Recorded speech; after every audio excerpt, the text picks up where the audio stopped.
Krishna Krishna Krishna Hare Hare, Hare Ram, Ram Ram Hare Hare.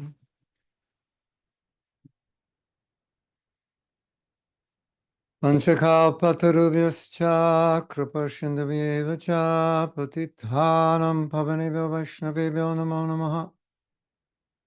Jai Sri Krishna Chaitanya Prabhu Nityananda Shadvaita Gadadhara Shivashari Gaur Bhaktivinoda Hare Krishna Krishna Krishna Hare Hare, Hare Ram, Ram Ram Hare Hare. Mukha karoti vachalam pangurangayate girim yukrapatamaham vande Siguru Dinatarinam. Did we finish the questions from Monday?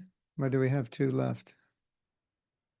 Hare Krishna, we finished everything. I think we did everything. Okay. If anyone has a question, put it in if we didn't answer. Of course, it's hard to remember what we were talking about. That was actually 48 hours ago. And in Kali Yuga, we don't remember that well. But if you do remember, and there's anything you want to ask, then you can. I don't think we even got to read anything, did we? No. Okay, so we can start. If no one has any questions, can you remind us what we were talking about, Chaitanya? You remember? We stopped on the prayers of Srila Bhaktivinoda Thakur. I mean, the questions, like the last few questions, you remember the topic? Yes, I have the whole chat, and the last thing we discussed was how we should be working on our character and not.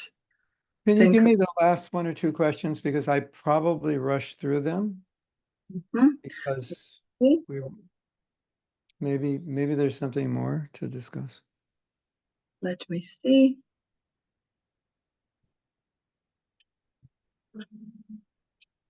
Yes, that's what we all need to say. Let me see. Krishna, let me see.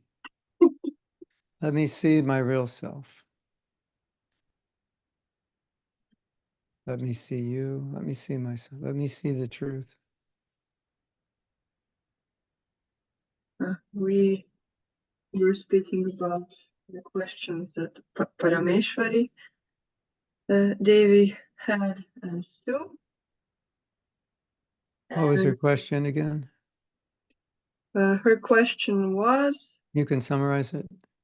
It was related with how Indian culture affects sometimes our view of what's... Yeah. It's just how we are affected by culture in general, yeah. And then we had Stu Davidson's question about the topic of the intelligence of women. Yeah. And we discover that intelligence is not part of the brain, it's part of the soul. So, ladies, you're off the hook. And you're saying, I've been a devotee for 10 years, and now I finally learned this. I could have saved on therapy bills if I would have known that, right? There's, well, I could say something, you know, when we don't understand context, then, you know, you just take something. It's like you're taking out of midair, and it's not meant to float in midair. It has a context around it. And that's part of the problem. And so I would say, as a general rule, if something intuitively seems wrong or not common sense, not to reflect common sense or not to reflect reality, then, you know, it's not wrong to question it. It may be that our reality's skewed and we don't understand. That's, of course, there. But often it means we're misunderstanding context. And so we're taking something to mean one thing. by how we are accustomed to see it and define it, but it may not be the context in which it's presented. And of course, it's a challenge because our scriptures are coming from another time, another place. So context is often like really different. One Muslim was saying there's some analogy in the Quran or Islamic literature about parking your camel or tying up your camel, which is equivalent in modern day to parking your car, because that's what their mode of transport was camels. So if you're trying to figure out why they use the word camel, what does it signify? Is it the long neck? Is it pride? Is it you have to tie up your pride? You have to park your pride? No, it was just they rode camels, that's all. But if you don't know that, you can come up with a completely wrong understanding. So that's just a general challenge. Um, I was just thinking this morning, I have to make an admittance. Are you ready to hear this? I think the ladies will like this. I don't know. Some people may not like it, but I was just thinking, if I were a woman in ISKCON, like how would I respond to to being told I'm less intelligent? And I probably would respond objectively. I would say, yeah, I'm definitely less intelligent than some people, but just objectively, I'm not less intelligent than others. And I wouldn't, I don't think any of us should allow ourselves to be controlled by someone who doesn't have our interest in mind or is not qualified to control us. But I would do it humbly. But of course, that's my nature. I'm always like that. And if I were a woman, maybe I wouldn't have that nature. But Krishna has given me a nature where I could independently think outside of what other people are thinking. And Prabhupada said we should be independently thoughtful. So he's training us to think independently, of course, within the realms of sadhu, guru, and shastra. But, sometimes we're learning in ISKCON and sometimes we make mistakes. And if you understand it's a mistake and you go along with it, that's your mistake. Well, they told me to jump off the 10th floor of the building. Well, maybe you should have known it was going to hurt you if you did. Yeah. Something like that. Otherwise, we have a cult. Don't, if I'm the cult leader, this is what I tell you. Don't trust your mind. Don't trust your intelligence. Don't trust anything. Just trust me. I know what's best for you. You couldn't possibly know because you're an illusion. Plus, you're just a less intelligent woman, so how would you ever know? And then we formed a cult because the idea of the cult is opposite from the idea that Prabhupada gave us, to be independently thoughtful. How can I be independently thoughtful? I'm just an unintelligent woman. That's the oh, I didn't know Prabhupada's books weren't for women. They're just for men. Nobody told me. No. I never read that. I guess that because women are less intelligent, why should they read the books? So you can take it in so many ways and people can interpret it in so many ways. Um, you want to hear a story? I have to take your permission, Nadia Mani. This is a story that could upset Russians, but it's a true story of what Prabhupada did, so I'm going to take a chance. I've heard this story before, but I heard it today with a twist. So Prabhupada had a servant in the very early days, probably 68. And that time everybody was getting married. And this boy was not getting married because he was gay. And Prabhupada said, well, you should just, get married to a woman. That's, some people felt like, well, that's the cure. Just get married to a woman. So he did that. It didn't work. And then he was saying, Prabhupada, the marriage to the woman didn't work, and I can't really be perfectly celibate, and everyone's getting married. And anyway, to make a long story short, And Prabhupada told, he might have had a boyfriend, or Prabhupada said, get a boyfriend, whatever. He says that then, live with your boyfriend. And so that's not the point of me telling this story. The point of me telling this story is really important. So the devotee telling this story said, someone's going to say, where is that story? And this devotee who told the story said, well, I heard it directly from the devotee that was gay that Prabhupada spoke to. I heard it from him. Well, how can we believe you? Maybe you're just trying to promote some idea, your liberal agenda. How can we believe you? And he said something really interesting. And I think this is really important because maybe you don't think this way. He said, even if I couldn't give you written evidence, I mean, I heard it from him, but even if I just said I heard it from somebody, he said something really interesting. He said, anyone who knows Prabhupada, when they hear that story, would say, yeah, of course, that's Prabhupada. Of course he would say that. Isn't that interesting? Anyone who knows Prabhupada would say, oh, yeah, that's Prabhupada. He would adjust to help someone become Krishna conscious. And it's like, of course, this boy, he's about to go out and, have illicit connections. He can't control himself. So, like there's some letters, for example, where Prabhupada says, actually, you should chant 64 rounds a day, but you don't like to chant and you're too passionate. So I've given you 16. It's like I often joke. I say 16 is Special Olympics. It's like we think 16, it's so much, it's so hard. And Prabhupada's saying, no, because you don't like to chant, because you're too passionate, because you can't sit in one place. I've given you only 16. It's nothing. It's like, oh, so what did Prabhupada do? He kind of did something you're not supposed to do. Mahaprabhu said, if you don't chant 1 lakh of rounds, 1 lakh is like 58, but we call it 64, just to round it off, because 64 sounds good. 16, 32, 64. If you don't chant 64 rounds, you're fallen. And as you probably know, in Chaitanya Bhagavat, it is said Mahaprabhu would not take prasadam at the home of anyone who's not chanting 64. What do they call it? A lack of something. You're a 64 rounder. What do you call it? A Lakishwar? Um, you know the name, Prime Minister? Lakeshwar. Is it? A Lakishwar. Unless you control 100 rounds,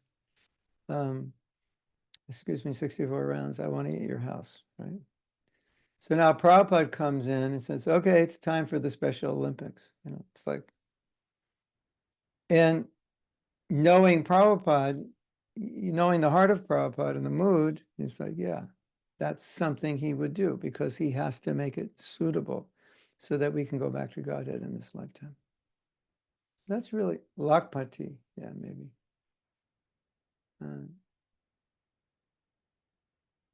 So I thought that was really interesting that he said, well, anyone who knows Prabhupada would not doubt that Prabhupada said that. Which is really interesting because probably there are people who would doubt it, and this devotee is making the accusation that you really don't understand. He told another story. This is good to hear. He told another story. He said, you probably know this story, when there was devotees were going out in plain clothes, and then someone went to Prabhupada and said, oh, this is really bad. Devotees, they're wearing plain clothes because wearing secular clothing in those days represented like an inclination towards materialism. And so Prabhupada said, oh, this is not good, because that's what he heard. This is not good. And then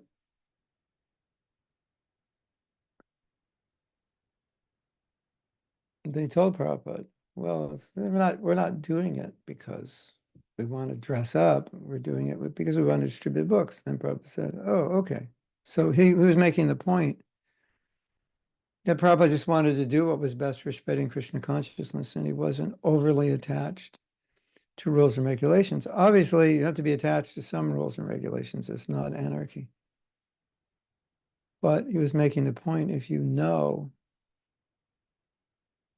Prabhupada's heart, you know he would make adjustments for the purpose of spreading Krishna consciousness. And, sometimes we get very mental about rules and regulations. So here's another story. Don't take advantage of this story. They were initiating a bunch of Bengalis, and the devotee said, Prabhupada, we can't initiate them because they don't follow all the principles. Maybe they're eating fish and, no illicit sex, however you define it. Probably that was not something that was really a principle that they followed. And they went to Prabhupada and he said, don't worry about it. That was his response. Don't worry, like that, don't worry about it. Or they're getting initiated. I'm not saying that was a general policy, but he would do those things. He wasn't as attached to rules and regulations as we might think he was. It wasn't that he wasn't, but he could adjust, seeing what was necessary. So I thought that was interesting.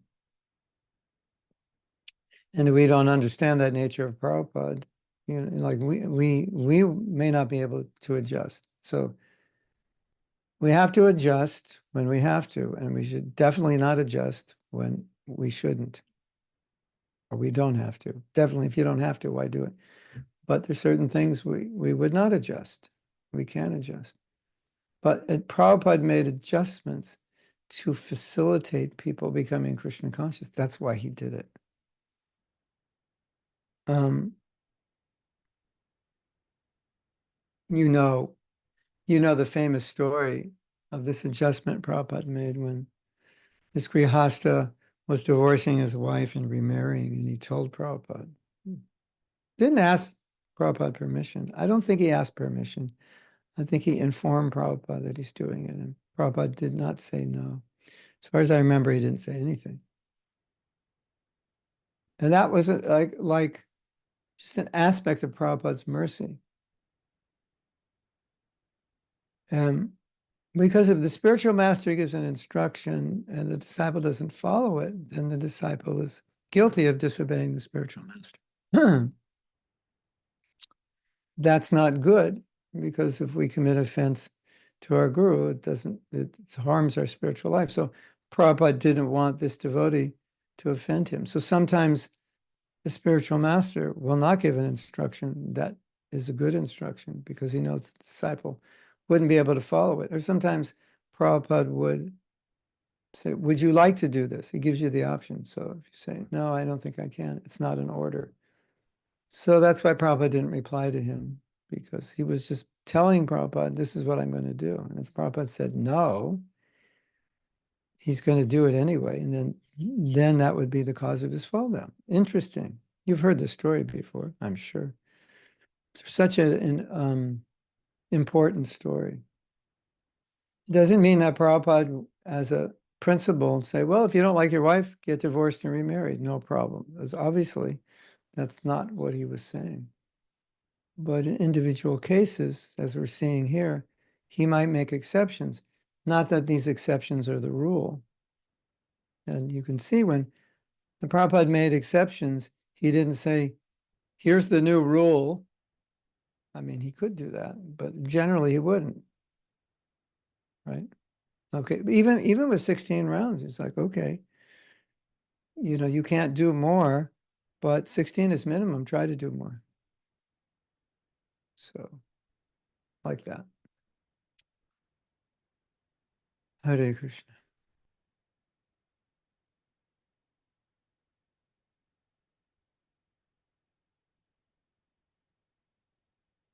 We have another story. I don't know if you heard the story. And again, I'm not reciting these stories as examples of rules. These are exceptions. Or maybe this is not such an exception. But sometimes it happens, as you know, because you have a body, eating, sleeping, mating, defending. They're very strong forces. We call them vegams, pushing. It's in the nectar of instruction. Manasa vegam, krodha vegam, udara vegam, udara pasta vegam, the vacho vegam, manasa, mind, krodha, anger, jiva vegam, tongue, udara pasta, belly, genital, ooh, pushing. So it does happen that sometimes a man who is trying to control his sex urge is not able to do it, and his wife wants to maintain strict celibacy. And the man, in his intense desire, might visit a prostitute. That happens. And this came to Prabhupada when one man was going. And you know what Prabhupada said? Anybody know what Prabhupada said? He said, cut off his head. No, he didn't say that. What did he say, Chaitanya Das? If I'm not mistaken, he told the wife, "Oh, you couldn't, you Yeah, can satisfy." something like, I think maybe the way I heard it, I could be wrong, but it's the same point that you're making. This man is going to a Prabhupada, your disciple so-and-so is going to prostitute. The way I heard it, it said, Prabhupada said, he doesn't have a wife. He said, I thought he was married. Something like that. So that's like, we're not going to say that in Bhagavatam class, and Prabhupada never said that. He never said it in his books. He never said it in Bhagavatam class, right? But in this instance, what is Prabhupada saying? If one has sexual urge, then he should be satisfied outside of marriage. Of course, we're not saying, oh, just get married and enjoy sex, and that's what it's for. I mean, you could interpret it that way if that's your desire. Gurudev, I think your audio is not coming out from the mic. Gauranga, really? No. Change. Krishna, Chaitan. What about now? Yes? Perfect. Perfect. I hit the wire, yeah. So what I was saying was, it's not a principle. It's not a principle. It's not something Prabhupada's advocating. But this is a practical situation that may affect many devotees. Of course, it's a whole discussion, and it's not the point of this class to discuss that. But point of this class is that first story I told when Prabhupada said, okay, move in with a boy, get married, which is not like Prabhupada's condoning homosexuality. But it's just, he's trying to figure what's best. So he's looking at what's best for everybody, then he's adjusting. So we need to be flexible. We need to be strict, but flexible. You have to be both. If you're just one or the other, it doesn't work because life is both strict and flexible. Life needs to be strict and flexible, right? And that flexibility is Prabhupada's glory, and that strictness is his glory. And the ultimate glory is he can blend the two to do what's best for spreading Krishna consciousness. And this is what he was criticized for by some people in India who didn't understand that you have to be flexible to relate Krishna consciousness.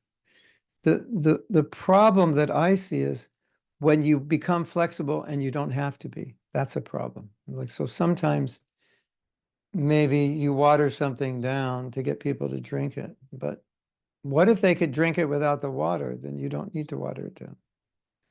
So we have to know when to add the water, when not to. If you don't add the water, sometimes they won't drink it. If you do add the water, it's like they have to drink 10 gallons. They could have got it all in a cup. So that's there also. All right. Yeah. So yeah, we had talked about the female Mexican president.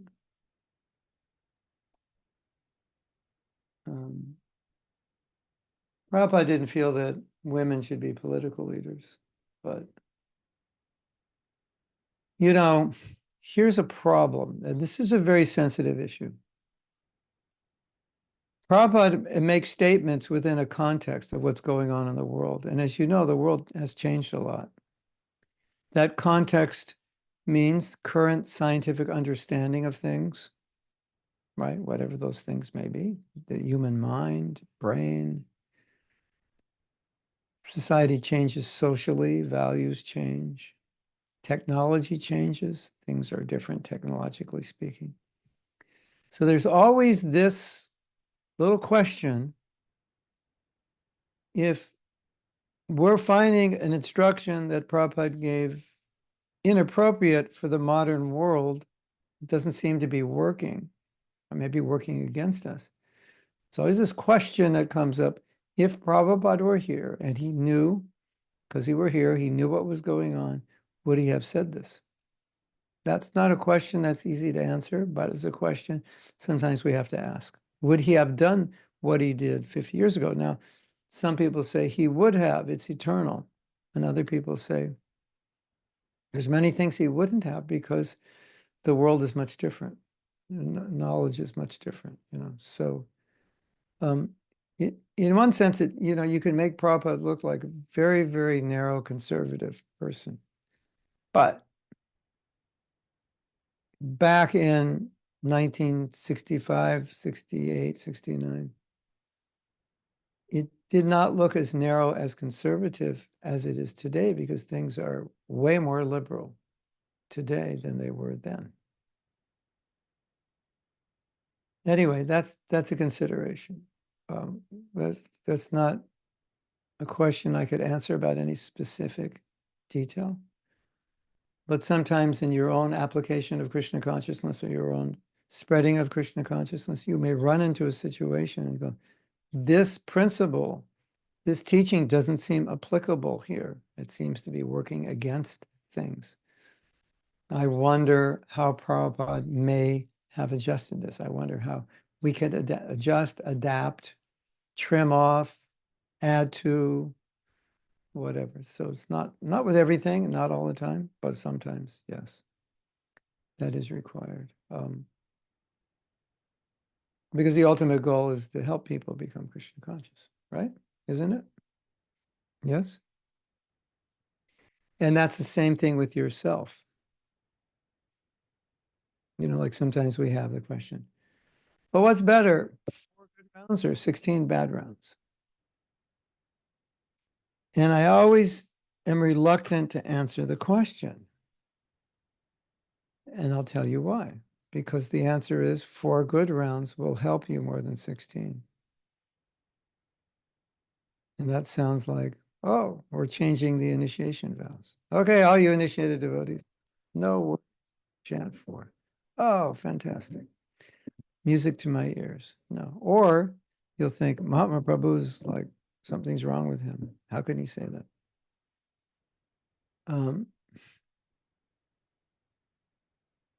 So it's true. It's true, my dear devotees, it's true. What is the good of 16 offensive rounds? 4 good rounds, much better, right? You can have 16 of something that isn't good, or you can have 4 good. So here's $16. They're all counterfeit. You want them? Or I could give you 4 real dollars. What do you think's better? And so something like that.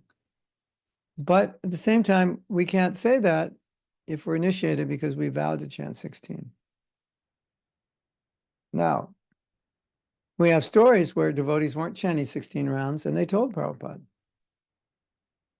And he didn't say anything because he knew that devotee is not going to chant 16.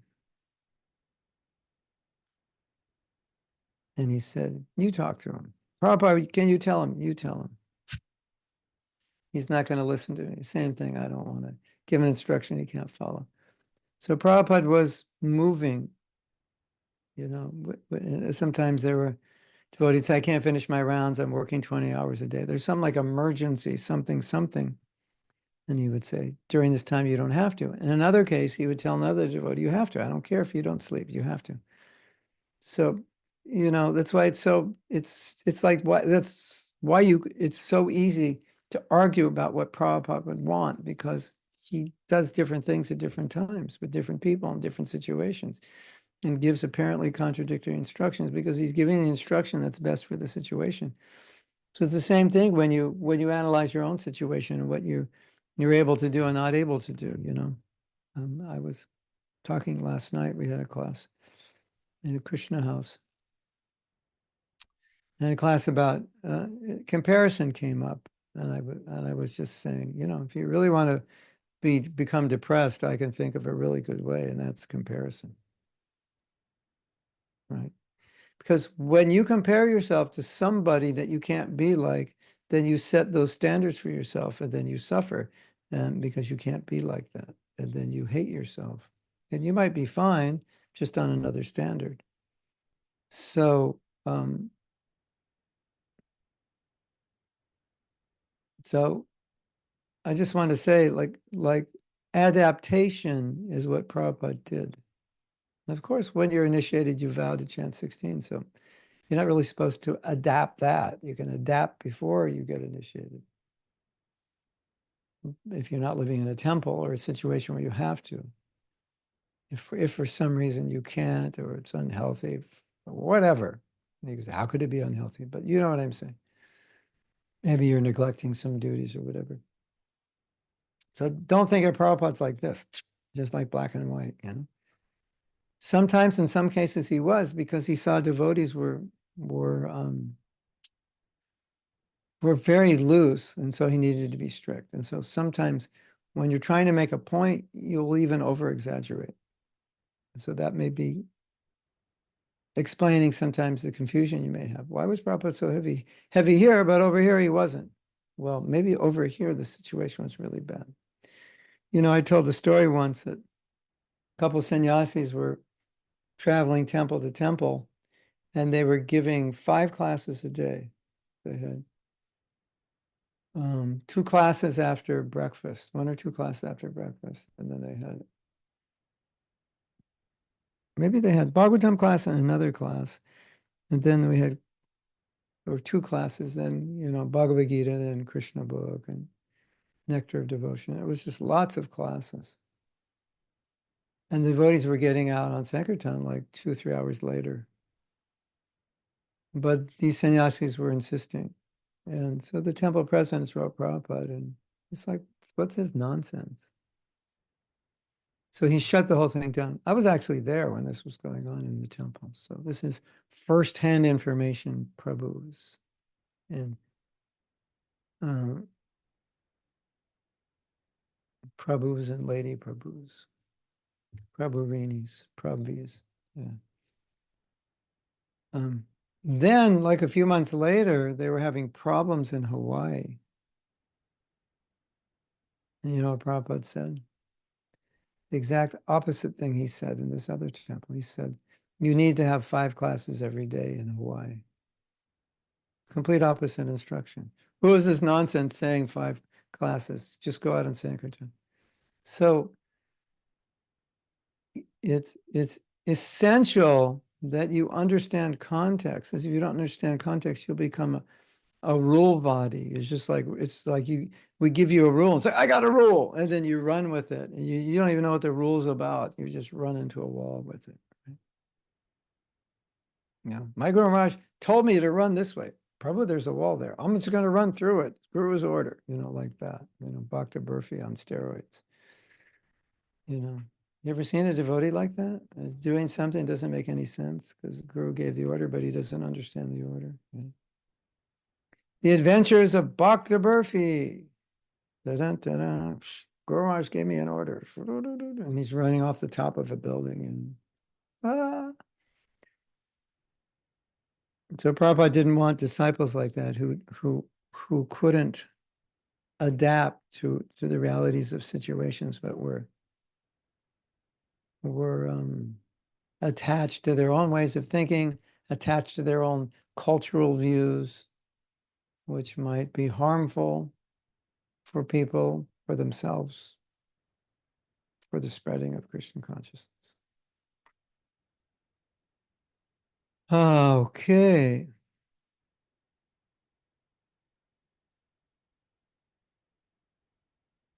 Oh, yeah. Henrik. Yeah, you can chant if you want, if you're still with me.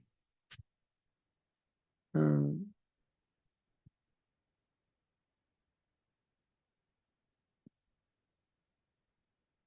Recently I heard the theory food is an addiction. People who fast living only on air. People should fast living only on air. Well, I wouldn't say that because, I mean, like you can do that. You can only live on air. Yeah. What do I think? I think Mahaprasade Govinde Nama Brahma. Prasadam is important. You know, imagine you move in the ashram and like, okay, here's the program. You're going to have air for breakfast. You're going to have air for lunch. You're going to have air for dinner. I don't know how many people we would have, and we may be responsible for the illness of many. I'm sure some people can live on prana, but that wasn't Prabhupada's program. Shouldn't even be a question. Prabhupada didn't do that. People can do lots of things we don't do. Can do lots of austerities we don't do. What if devotees are too strict, not flexible, don't see the good intentions of others, even if they are learning how to respond, how to manage the situation? They can confuse happiness of devotees chanting with arrogance or severe austerity, criticizing others who have other needs. How to respond to this? Whoa, Hare Krishna. I think the best answer is be an example of how you would want other people to act. Sometimes it's all you can do, isn't it? Like sometimes you can't control a situation. You can only be an example. I mean, you can find other people you think would be sympathetic and discuss, say, we have a problem here. What are we going to do about it? And you might say, well, we can't talk to the leaders because they don't see the problem or they're not sympathetic. All right, but find people who are and talk about what can we do. And maybe all you can do is just be the way you would wish other people to be. Um, I think part of the problem is that some devotees need to expose themselves to a broader ways of thinking, like hearing from other teachers. Because if you're hearing from one teacher who's teaching something very narrow, then the problem you're describing is kind of normal. Or if everyone in that temple tends to be critical, then they'll naturally be that way also. So, um, it's hard. All I can say is it's hard. I was talking with a devotee. The devotee says that the devotee was saying that I understand. I've studied psychology, human nature, and I've studied the kinds of problems that people have because of their how they grew up in their childhood. You know, what happens. Not like anything horrible happened. It's just how you grew up, country you grew up, the situation, the culture, the way your parents raised you, and so on, formulates the way you are when you're older. And this devotee said, I can see in senior advanced devotees, I can see certain behaviors as reflections of their personality types, how they grew up, how their parents treated them, and like that. So it's difficult when you see that, because sometimes it's very clear. Why is he so upset? Well, it's clear for a psychologist to say, well, this is the reason. It's obvious. This is the symptom. And then the next thing from that is offense. Then you make an offense. And then the next thing after you make offense is we don't see you anymore. You've been eaten up by Maya. And you disappear. And the only time we chant your name is, whatever happened to Gabriella? I haven't seen her in class anymore. That's what's going to happen. So you have to be careful. So,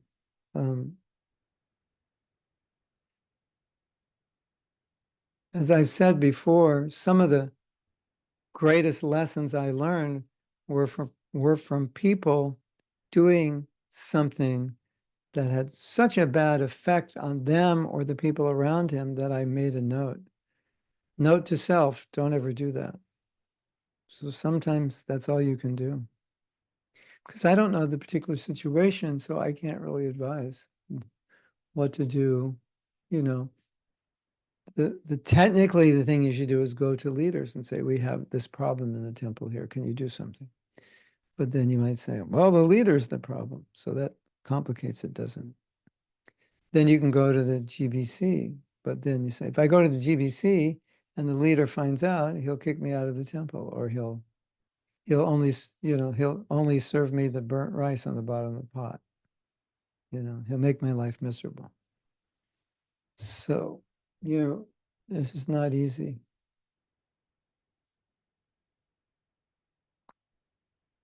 Yeah. The other thing to remember is not everyone who acts improperly is doing it purposefully, consciously, or even knows it. And that's why I was saying some devotees don't know. They need to broaden their understandings. We all do. Yeah. Anyway, that's a difficult question without knowing details. We have a question related to the story about a prostitute. If a devotee has an uncontrollable sexual urge but doesn't have a wife, what to do? Well, the only answer Prabhupada would ever give is get married. I think it's really important. Let's not put the sexual urge in a box, in a compartment. Let's just talk about sense control. Is sense control important on the path of bhakti? Yes. Is sense control important on the path of anything? Yes. Is it especially important on the path of bhakti? Essentially important. Right? You can't have it if you don't control your senses. What are the senses that are the most difficult to control? The tongue, the belly, the genital, anger, speech, the verse we quoted. What does that verse say? If you can control those senses, you can become guru, you can save the world. But the implication is those are the senses we have to control. The better we are at controlling it, the faster we're going to move towards Krishna. Because all that you're trying to drive somewhere. I mean, you're in first gear. You can only go like 10 miles an hour, 16 kilometers an hour in first gear. So it's obvious you need to get in fourth gear. So it's like if we're not controlling our senses, it's like we're in first gear. It's so limiting. So sometimes people say, well, the sexual urge, it's like so strong. And not everybody says that, not some people. Everybody knows that. But, my question is always, well, how badly do you want to go back to Godhead? Because that's, if you don't get that under control, you're going to have to come back in another life to get it under control. And why waste time? You could fail this class. You have to take it again. Better just pass it. So then I would say it's really important when you're making a sacrifice to understand, not understand, but to remember what you're making the sacrifice for. Right? Like men, they work very hard for their families. And they make a lot of sacrifices. Some men do really hard labor. They work on roads in the middle of the night in the winter. Some are fighting wars. I mean, they do a lot. Why do they do that? Because their family is important to them. So, it's so hard to control our senses. Yeah, but You know, everybody in your city is up by, you know, on the road at 7 a.m. going to work. That requires some sense control. They can't stay up that late, right? They have to get up early, and then they have to stay in office for 8 hours. That's not easy. So, you know, so I think, you know, I think there's this kind of like, well, I'm a devotee, you know, I shouldn't have to do all this austerity. But at least understand that if you want the goal, there has to be some sense control. There has to be some payment. And so when it's difficult to control, remember why you're controlling it, what you're going to get by controlling it. And if you can't control it, that's understandable, but control it to some degree. Don't just be unrestricted. So the idea is regulate the senses, control the senses as best you can, regulate. The better, the more you can control, the better. And I believe everyone can control themselves more than they think they can. I think that a lot of the problems that devotees are having and a lot of the things and conceptions they have are indicative of them not reading Prabhupada's books. I can't say always that's true because I don't know what your personal challenges are and I don't know your condition, your past conditioning. But often this is the problem, that with just a little more activation of intelligence, a little more inspiration, controlling oneself becomes easier. You know, it's like Chaitanya Dasi, I can give you 10 euros today. And Chaitanya Dasi is like, thank you. I've got to pay a parking ticket I got yesterday and I have no money. Thank you for the 10 euros. And I say, but if you wait to the end of the month, I'll give you 5,000 euros. Kind of a no-brainer, right? So it's sense control is like that. I know you want to do this and you need, but if you just can't control that or reduce that, then the reward you're going to get is thousands, infinitely greater, right? Because you'll get Krishna. So it's like, do you want Krishna? Are you willing to control yourself to get Krishna? How much are you willing to control yourself to get Krishna? And then you'll say, I can't control myself. Well, you can control some things. And probably you can control more than you think. And, you know, what if Krishna came to you and said, okay, here, I'm going to tempt you with this. But if you don't go with this, you get me. Well, that would be an easy choice, I would think. That would be kind of a strong impetus. Krishna's there and said, like, I'm ready to take you back to Godhead eternally. Or you can take this other thing, whatever this other thing is that is so dear to you. Probably you'd choose Krishna, I would think, right? And you wouldn't say, Krishna, I can't control myself. I don't think you'd say that. I hope you wouldn't say that. You could say it, but probably no. So whenever you say, I can't do that, ask yourself, Krishna offered himself to me if I did that. Could I do it? It's a good chance you could, right? So if we have an attachment, there's a way to deal with that attachment so that attachment decreases. If we give into that attachment, it just increases. And so we make it worse. We scratch the itch one time too much, and now it's infected and it's itching more. So you have an itch, don't scratch it. And if you have to scratch it softly and not often. And if you don't do that, then the itch is going to get worse and you'll scratch it more and it'll get worse and scratch it more. That's the idea. So in bhakti, we don't just do something because we like it. Oh, I can't control myself. I like this so much. We do it in a way that gradually will become detached from it. That's intelligent, right? We don't do it in a way that will become more attached to it. Like when Prabhupada was asked about Grihastha life, he said, you know, naturally, I'm attached to my wife, I'm attached to my children. Prabhupada said, yes. Just don't be so attached that you become more attached to them than you are to Krishna. This one woman told me, she told me and my wife, she said, I got a letter from my husband. Her husband was not with her. She got a letter and said something like, I miss you and I love you, but not as much as I miss and love Krishna. And some women might be like, oh, I'm divorcing that guy. And she said, this letter is perfect. I loved it. She said, I don't want him to love me more than he loves Krishna. This letter was perfect. I was very happy. So that's the idea, right? Naturally, you're going to be attached to your husband, your wife, your children. If you're not attached to them and you're not a Paramhansa, then something's wrong with you. Don't you think? If you're like completely detached from something and you're not a very elevated devotee, it could mean it's just like you're like, something is not right. Not always, but it could be.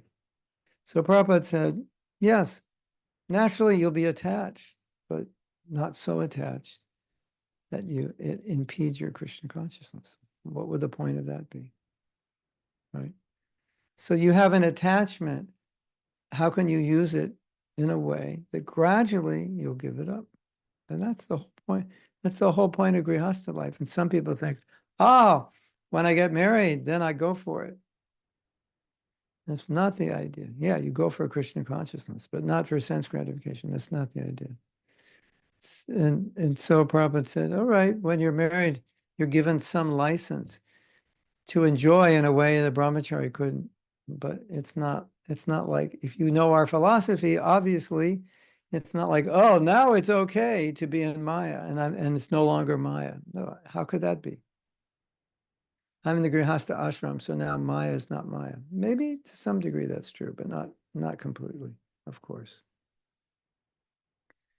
And it's not that, well, you have a license for sense gratification. Does it mean you have to use it just because you have it? It's a limited use license. And if you don't need to use it, even though you're married, you don't have to. It's not like required. Right? Does that make sense to you? Makes sense to me. Yeah. So if you yeah, it's about balance. It's in the middle, right? I have to satisfy my senses. If I don't, I'll go crazy. And then I'll try to satisfy my senses, but then I'll indulge them even more because I'm restricting them beyond my level of renunciation. So I have to engage them in a way that I can be satisfied, and that desire gradually becomes purified. And if that doesn't happen, you're not utilizing them well. You're not utilizing the process well. Okay, Materna, let's hear it. Let's hear it. Yeah, I had a realization from what you're sharing and from last night, our conversation where we were talking to a devotee. He said, yeah, it's just, people get married and then, okay, he was saying, get ready to just become detached because that's what this process is about. It's not about this whole, dreamy love, romantic thing. It never works out, he was saying. And I reflected after that, and my realization is I don't think people actually the majority become detached, they become averse. Oh, yeah, good point. And then, so you're actually in this relationship that's supposed to be, for a man, giving shelter to a woman, giving her security, providing a safe space for her to develop her Krishna consciousness. And then you're going, I don't really like how she treats me. I don't really like her that much. I'm not really that committed as a husband. So then you become averse and you're just like, we just stay together because, for these reasons, kids or money or so I don't look And- bad in the community. And then you get But praised for being detached. and right, then you get praised for being detached, and then you're thinking, yeah, I want to attach myself to Krishna. I'm going to be like go fully for Krishna, but Krishna's going, wait a minute, you're not doing your duty. Yeah. How can you attach yourself to me when you're not actually doing the duty that I'm asking you to in your marriage? This is like your main duty right now, and you're not doing it, and you want to just jump into me. It's like, it's jumping over our duty and trying to grab onto Krishna. Yeah. It's an important point. And sometimes we don't even know the difference between detachment and aversion. In other words, the aversion is so intense, we think it's renunciation. But Right. as we know, aversion is only possible where there's attachment, because real detachment is neutral. You're not attached or adverse to the thing. You're just not interested. That's detachment. Think about what you're detached from right now, like something you don't like to eat. Well, that's not a good example because you're averse, but something like you just don't care about.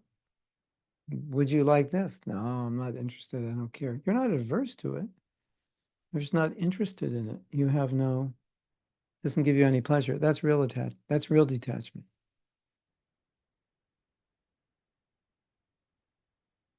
Maternath, I don't know if you ever saw this happening in the Brahmachari ashram, but in my Brahmachari days, there was a phenomena that every once in a while, one Brahmachari started, ramping up the woman talk, how bad they are. And just, Brahmacharis sometimes talk like that, at least when they're young and whatever. I don't know today, but we did then. Kind of a unhealthy means of staying detached, so-called. And then, but periodically one brahmachari would just, take the lead and be really bad-mouthing women. And that was always the next one to get married. Do you have that experience, Materna? Do you ever see that when you were in the ashram? Yeah, I did actually. I one devotee who was he would speak about women and their, how entangling they are and like this. And then he actually revealed to me not long after that he went to a prostitute. Yeah. And then after that he realized like I need to get married. And then he had this whole conception how Indian women serve you and they're like the only one to marry. And he went to India and he got married and it was an absolute mess because there was a village girl in Vrindavan. And so all these misconceptions were just, Yeah. and his family actually became, I think, very upset with him. Her family became upset. Anyways, yeah, these things where we just think of the opposite sex or women as this or that instead of this is an opportunity to do devotional service. Yeah. Well, anyway, so you confirmed, yeah. Well, 2 points. Wherever we see aversion, we know there's attachment. That should just be acknowledged. If you see it in yourself or another person, because nobody generally becomes, there may be exceptions, but generally no one becomes that adverse unless they're attached to something. If they're neutral, they're neutral.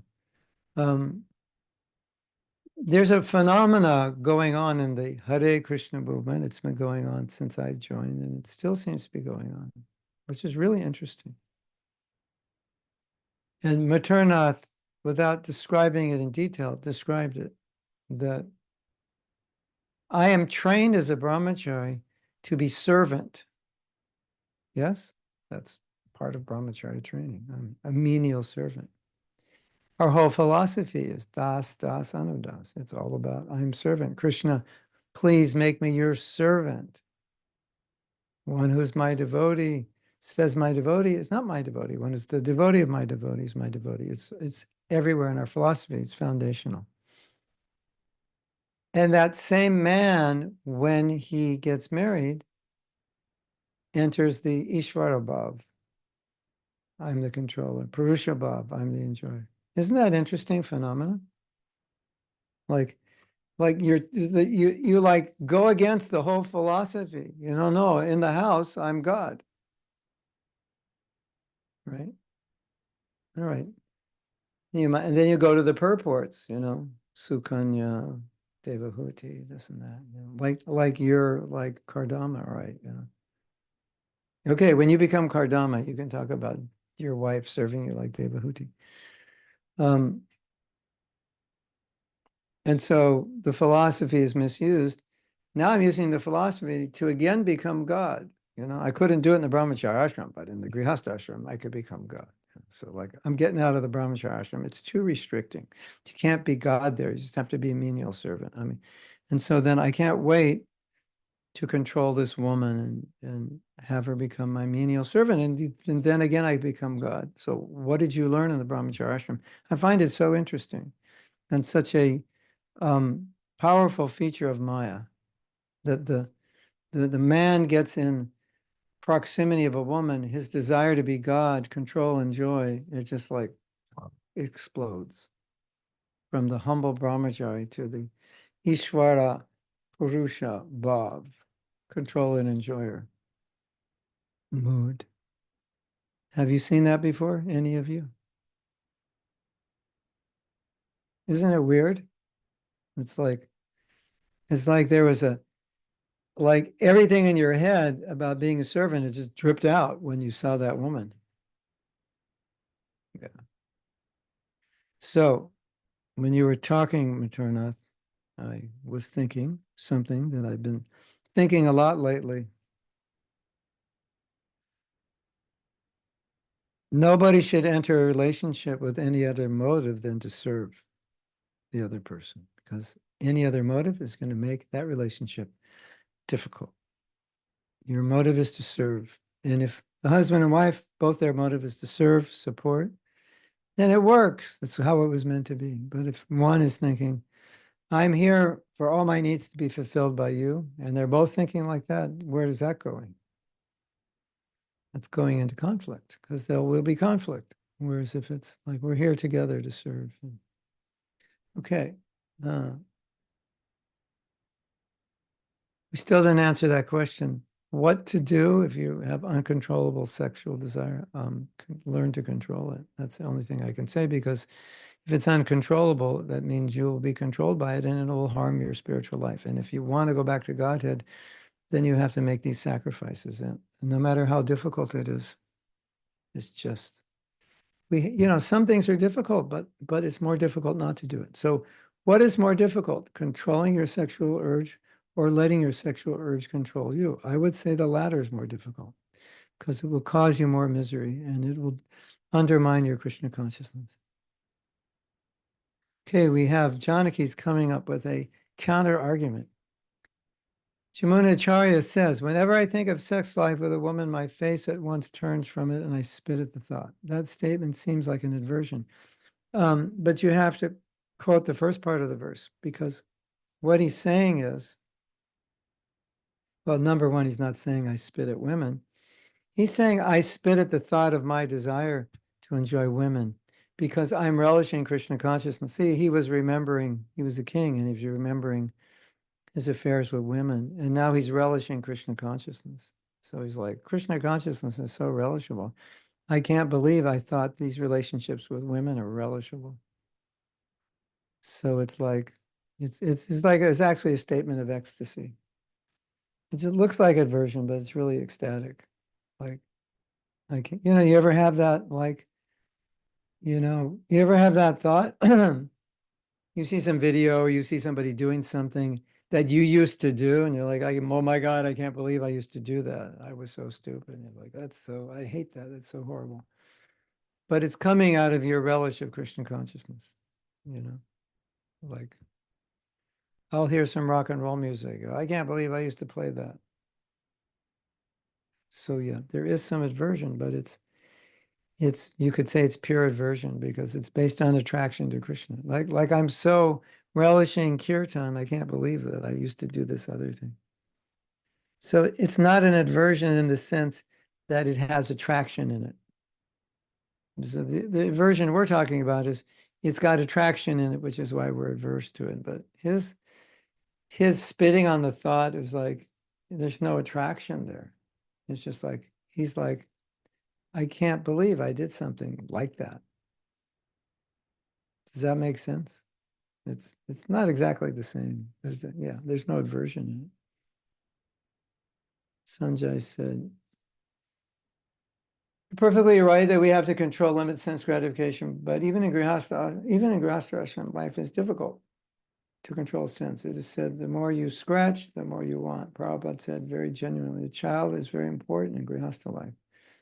Grihastha life is more about responsibility. When you have a kid in your home, you always think about his development. And you sacrifice many things, yeah. Your big responsibility is to make your child Krishna conscious. It is only possible if you're Krishna conscious. That's a very good point. That's the byproduct of sex. So sex without responsibility, without having children, it doesn't help you.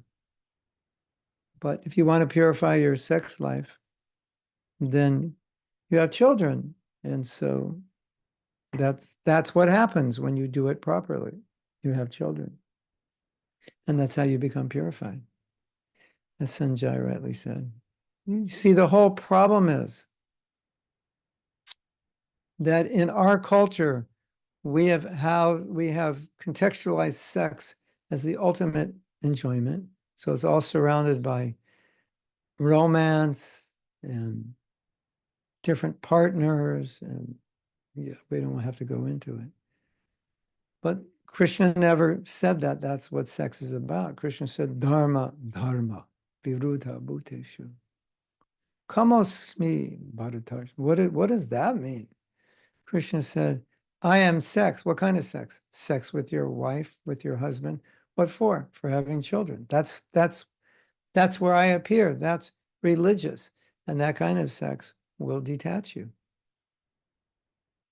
It's responsible. But this other kind of sex, it's irresponsible. It's created irresponsible men. And pornography is the ultimate level of irresponsible sex. It's vicarious, irresponsible sex, which destroys the very foundation of what a man needs to control himself and commit to a woman. Like pornography is way worse than many people understand. Like whoever invented the internet, I wish you didn't. Just for this one thing. Well, there's a couple things.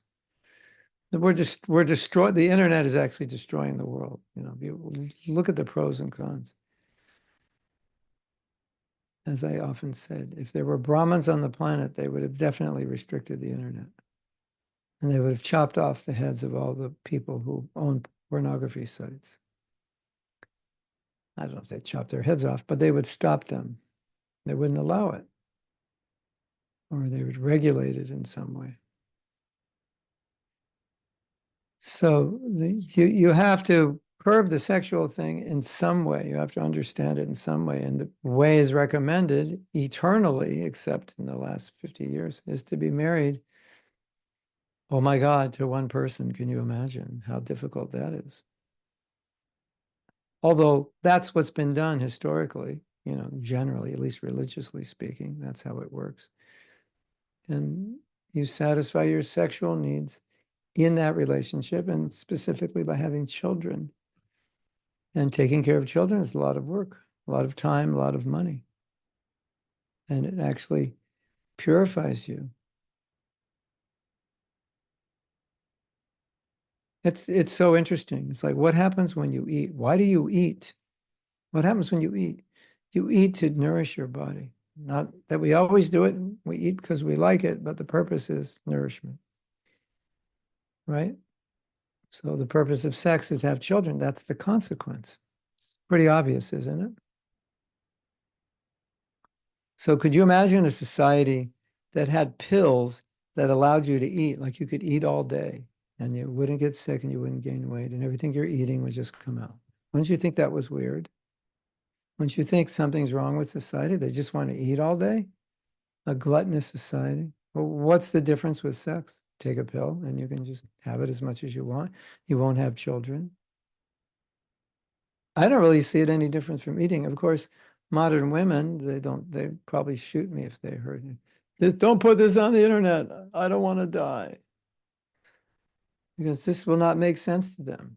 Because this is what happens when you've strayed so far from what sex is used for that people will think, this Mahatma Das, I like him, but he's nutty. His celibacy has made him crazy. You hear the things he's saying? Like he's sexually repressed. He's saying all these things. No, I'm not. Yeah. And so I'm only saying what religious people have always said. But in modern society, that's like, whoa, bad news. What's wrong with you? You know? Anyway, it's just obvious. But when you're not controlled, it's not obvious. It can't be obvious to someone who doesn't control themselves. But once you control it yourself, then these things become obvious. And people say, well, I don't know about celibacy, right? Once you try it, then you'll know about it. Try it for a week. It'll be the best week of your life. Or maybe the worst week, I don't know. But if you can actually do it, it'll be amazing. Yeah. Because that week, that 1 week that you do celibacy, you don't have to think of the opposite sex at all. You don't have to worry about what you look like, what people think about you. Doesn't matter because who cares? Best week of your life, right? And think of all that energy you could save. Because you're not thinking about your body and what other people think about you, and you're not thinking about the opposite sex and their body. You can actually think about something more important. You can free up all that energy. That's what we're doing, isn't it? Yeah. Okay. Carlos is recommending my course on sexual purity. Okay.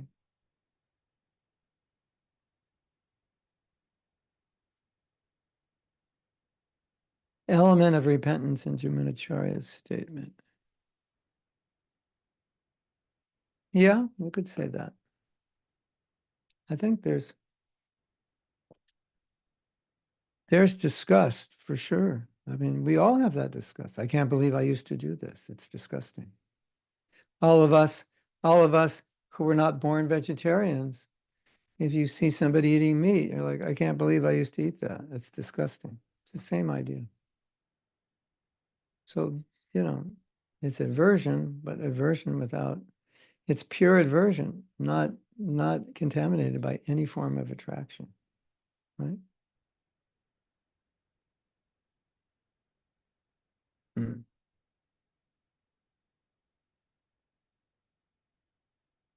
Somehow or other, Prabhupada has given us this philosophy and this, you know, and the basis of our philosophy requires some level of a good level of self-control. It's just the process. And it's what makes a Brahmin a Brahmin. And Prabhupada wants us to be Brahmins. A Brahmin is self-controlled. Does the world need self-controlled people? What do you think? Would it be nice if the leaders of the world were more self-controlled? Of course, right? Well, if you think the world needs more self-controlled people, then that means we should be volunteering, signing up for it, right? Because we're part of the world. And self-controlled people are in a perfect position to help other people because they have nothing to gain from them. And people who aren't self-controlled potentially could exploit you. So how can you be fully compassionate if you're not self-controlled? You can't be, right? Does that make sense to you? Yeah. You know what's going on in the world today. Everything I said in this class is, it's just one duh statement after another. That's all it really is. But society is so far off from where it should be that you have to make duh statements to get them back on track. That's the problem. You have to say obvious things, but people will argue with you. How could you say that? It's like, it's obvious, isn't it? No, no, no, no, no. That's how far off we've gone. We've become so off morally, religiously. Isn't it? You know all the crazy things people say. If you're on the internet more than 3 minutes a day, you know the crazy things that people say. Why are they saying that? Because society has become so irreligious that if you say something just common spiritual sense-wise, many people will just attack you, right? Okay, that was a long introduction.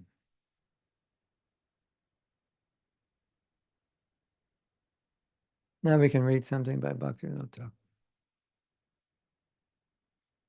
I'm just downloading on you what I think about, especially the last statement I said. I think about it a lot. I'm sure you do also. Okay, we have verse 16 of the song title. What's the name of the song? You don't know?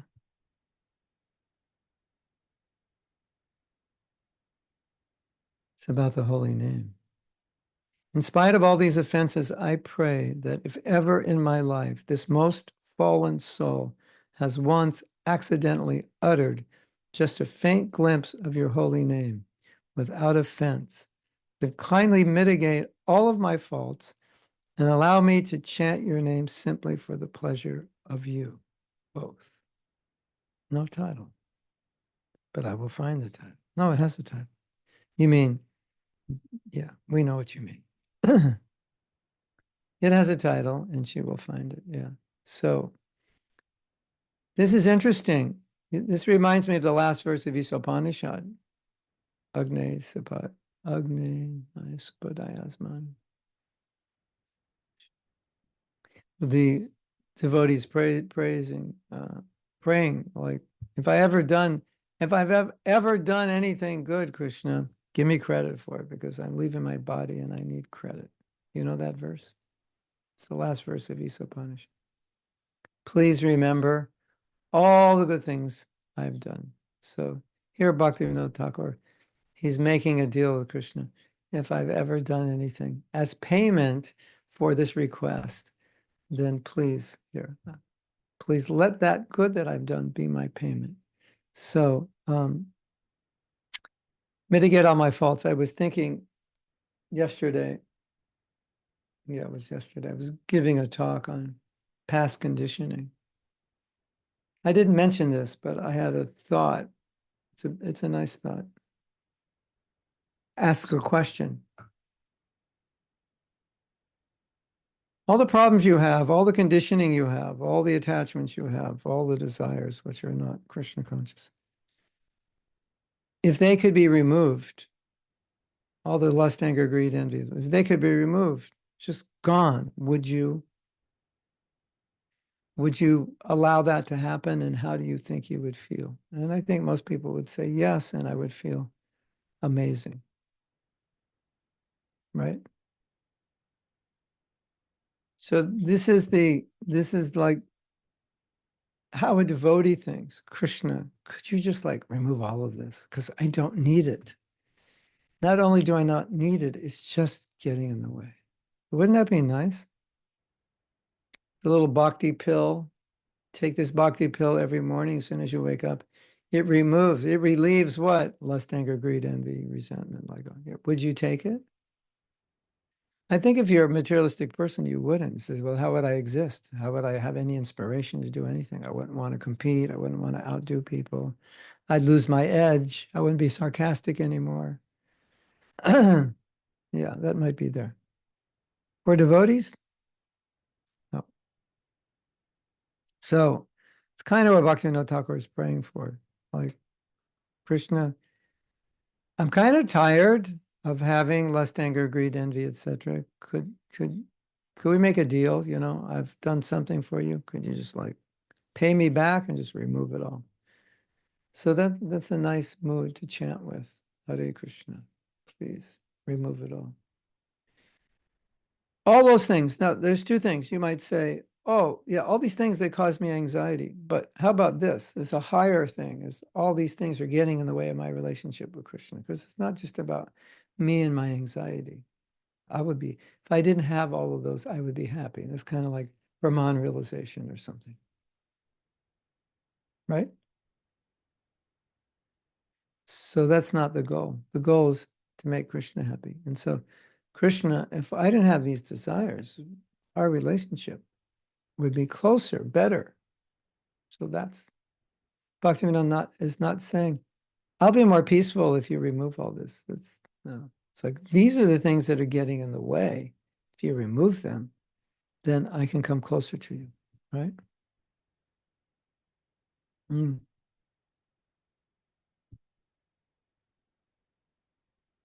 That's what he's saying, isn't he? Saying, if you remove them, then I can chant for your pleasure. He's not saying, if you remove them, then I'll feel better. That's what you were thinking, right? Oh, if we remove all these, I'll be happier. But that's not what he's thinking. He's thinking, I can make you happier. That's the difference between us and Bhaktivinoda Thakur. We're always thinking about how we can be happy, and a pure devotee is always thinking how to make Krishna happy. And here's the evidence right here. Ta-da, beautiful. It's from the Gita Mala, but we don't know. There are many chapters in it, I suppose, right? Maybe. A garland of songs, Gita Mala, Gita Mala. All right. Gaurapriya says, in psychotherapy with my patients, I have seen the havoc that pornography consumption, the idealization of love, and that the partner must satisfy my needs has left for mental health and couple relationships, the havoc of polygamy in people and polyamory. I don't know what that is. In people, poly means many. Many love, polyamory, many loves. And having sexually consumed the body of others and allowing oneself to be treated as a sexual object. It's awful for people, yeah. This is why, Gaurapriya, this is why I say American society, modern society is finished, is over because of this. This is, one lady rightly said, beautifully said, you can evaluate the value of any action in society by how it affects the children. How does this love sexual madness affect children? Well, you didn't want the children, number one, often. You don't stay together, and that totally messes up most children, at least handicaps them. You have a horrible relationship, it affects the children, where there's abuse, verbal, physical, sexual, in the home, children are affected by it, on and on. So this is like, you know, the family's the foundation, healthy family, foundation of healthy society. So with this going on, it's like this is the antithesis to religion.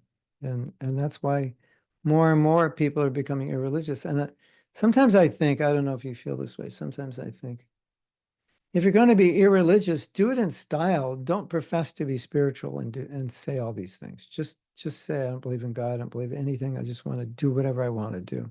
Okay. All right. I understand that. You're a normal human being. You want to enjoy yourself. You don't want to be restricted. You just want to do what you want to do. But I just want to do what I want to do in the name of God is worse because you're corrupting religion. Just like, you know, just say, I don't believe in God. That's better than saying, I do and I believe in this. This is the big crack in the foundation. And if this crack is not repaired, wow. Wow, wow, wow. We're going to be, it's affecting all of us. And it's affecting all the people now who are growing up, who will become devotees in the future when they try to have healthy relationships. So if we don't help them, many, many people are not coming out of functional families where they've seen good examples and they know what to do, and they've never had relationships with other men or boys, men or girls. Thank you for that. Gila Mala, Chapter 2, Karpanya Panjika, Diary of Selfish Humility. Ami Ata Dina Mati. Hare Krishna. Okay. Beautiful. Hmm.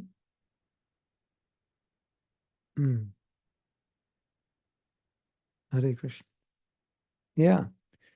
So, ladies, your value in modern society is what? Your beauty, your sexual appeal. That's your value, right? Is that what it's going to come down to? There's nothing more than that. You are an object. How does it feel to be an object of men's lust? Not good, does it? So, as Matranath was saying, a real man protects women. And so we don't have real men. Real men rape women. They're raping them in their minds. They're raping them with their eyes. That's not a real man. A real man's protecting. How can I serve? How can I take care of you? Right? Now, my dear devotees, we have a problem in the Hare Krishna movement. A lot of people in charge are not protecting women. Not that they're exploiting them, they're just not protecting them. They're not standing up for them. They're not advocates for their needs. So real men would, putting women down is not a sign of a real man. Protecting women is a sign of a real man. Facilitating their service is a sign of a real man. Right? So if you're in the association of a man and you feel protected, then you can say, he's a real man. I don't feel lust coming from him. I don't feel he's trying to exploit me or enjoy me, but he sees me like a mother. That's a real man. Then you're in the presence of a real man. If you don't feel that way, you're not in the presence of a real man. You're in the presence of someone who wants to use you. And it's important to know that. And important not to marry one who wants to use you. For sure. Okay. Our time has elapsed. We have 2 minutes to scream or object to what I said or agree with it or whatever. I don't know. Sometimes I get excited and I say things and then I look at the video later and like, oh, don't put that up there. I'll be hung at the stake. But anyway. It's like it's not these views. When you start talking about sex, this is not a popular topic unless you're talking about it in the way modern people do. But my little motto, maybe we should have a t-shirt or a button. Try celibacy. It works. Yeah. Try celibacy. It works. Try celibacy. It'll change your life. Should have a t-shirt. You can all wear it wherever you go. And people will be like, I don't know if it's safe to wear that t-shirt. Then I might get sued. I wore that t-shirt. I got attacked. I'm suing you for making that t-shirt. I wouldn't doubt something like that could happen. You'd get in a lot of arguments, that's for sure. Maybe we could word it in a better way. Try celibacy for a week, see what happens. And they're like, why would you want to do that? You'll never know until you try it. Just try it, then you'll find out. Try it for a week and tell me. That was the worst week I ever had. I almost killed myself. That was the best week I ever had. I didn't have to think about it. Yeah. Okay, a new t-shirt. Tell Ashalata. I don't know. Should we print a t-shirt like that?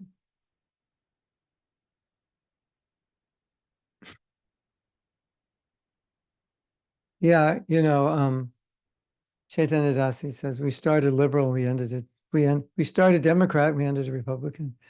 The thing is, devotees are Democrat and Republican. Because devotees, family-wise, have very traditional values. don't they? They really have, and in other ways, we're into India and all this exotic stuff, and all the Republicans think we're crazy, but we have very Republican conservative values also when it comes to family, education, use of drugs. Okay, I'm going to disappear. I have, yeah, take care of stuff. And Hare Krishna to all of you. And Kormani will feel your separation. I'm going to go now. Hare Krishna. Grace Mahatma Prabhu ki jai. Hare Krishna.